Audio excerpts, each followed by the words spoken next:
গতকাল একটি সভা হয়েছে নিমডাঙ্গিতে।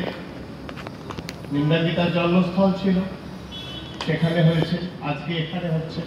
আমি শুনেছি আগামীকাল হবে। আমার খুব ভালো লাগছে যে এরকম একটা মানুষকে সোদপুর, নিমডাঙ্গি, সাঁওতা, এই যে সমস্ত জায়গাগুলো আছে এরা স্মরণ করছেন। আমি এখানকার মাটিকে আমার প্রণাম জানাই। আপনারা এই মহান কাজটি করছেন এবং এই মাইকের আওয়াজ যতদূর যাচ্ছে আমি এই অঞ্চলের সমস্ত মানুষকে আমার শ্রদ্ধা এবং শুভেচ্ছা জানাচ্ছি। অথচ আমার শ্বশুর মশাই অবসরপ্রাপ্ত শিক্ষক বীরেন্দ্রনাথ ঘুরে অত্যন্ত সাধারণ একজন মানুষ ছিলেন, যদি ঠিক ভাবে বলতে হয়। তিনি রাজনীতি করতেন না, তিনি কোনো বিজ্ঞানী ছিলেন না, তিনি সেই অর্থে ডিগ্রিধারী ডাক্তার ছিলেন না। তাহলে তিনি কি ছিলেন? যেটা নিম্নাঙ্গিতেও লোকেরা বলেছে, এখানেও লোকেরা বলছেন, আপনারা বলছেন, তিনি ভালোবাসা দিয়ে আপন করেছেন। আজকে সারা পৃথিবীতে দেখছি একটা যুদ্ধের আবহাওয়া। একটা দেশ তারই অংশের আরেকটা, আমি রাশিয়া ইউক্রেনের কথা বলছি, একই দেশের দুটো টুকরো হয়ে গেছে, তারা পরস্পরের মধ্যে যুদ্ধ চলছে। আমাদের দেশেও আমাদের থেকে টুকরো হয়ে যাওয়া আরেকটা অংশ, তাদের সাথে আমাদের সবসময় টেনশন চলছে। বাড়িতে বাড়িতে ভাই ভাই মামলা। আমি আইনের লোক, আমি দেখেছি বেশিরভাগ মামলা হয় ভাই ভাই আর স্বামী স্ত্রীতে। এই তো আমাদের সমাজের পরিস্থিতি দাঁড়িয়েছে।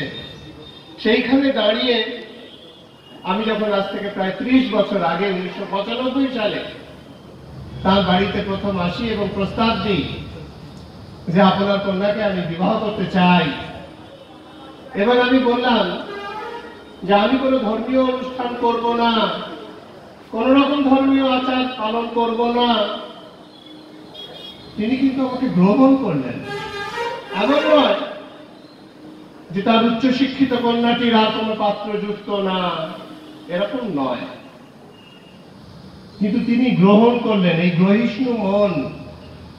আমাদের সমাজে বিভিন্ন ভাবধারার মানুষ থাকবে এবং সকলকে নিয়ে আমাদের এগোতে হবে। এই যে একটা মূল্যবোধ, যে মূল্যবোধ আমাদের বুদ্ধদেব শিখিয়েছেন, যে মূল্যবোধ আমাদের চৈতন্যদেব শিখিয়েছেন, আচণ্ডালে ধরি দেই কোল, ভালোবেসে আঁকড়ে ধরা। কালকে নিম্নাঙ্গের মানুষ বলেছে, আমি সেগুলো ভিডিও করেছি, আমি রেকর্ড করেছি, ফেসবুকে দিয়েছি, ইউটিউবে দিয়েছি।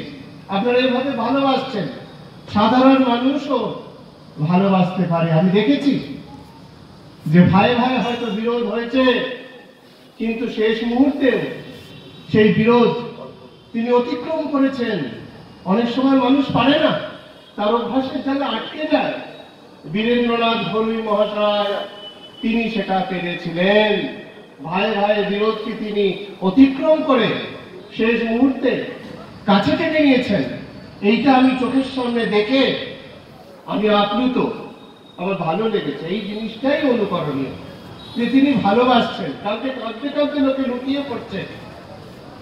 নিমডাঙ্গি রামকৃষ্ণ আশ্রমের প্রাক্তন সম্পাদক প্রশান্ত ভক্ত মহাশয়, আমি তাকে দেখলাম, তিনি ভালো করে কথা বলতে পারলেন না, এত কারণে কাঁদতে লাগলেন, উপর হয়ে পড়ে কাঁদতে লাগলেন যে তিনি আমাদের কত ভালোবাসতেন।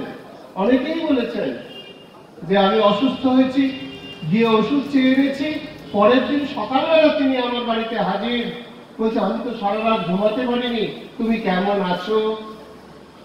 এই যে হৃদয়ে হৃদয় যোগ করা, বীরেন্দ্রনাথ ঘরুই মহাশয় এটা করে দেখিয়েছেন। তার বাবা ভবতারণ ঘরুইয়ের সম্পর্কেও আমি শুনেছি।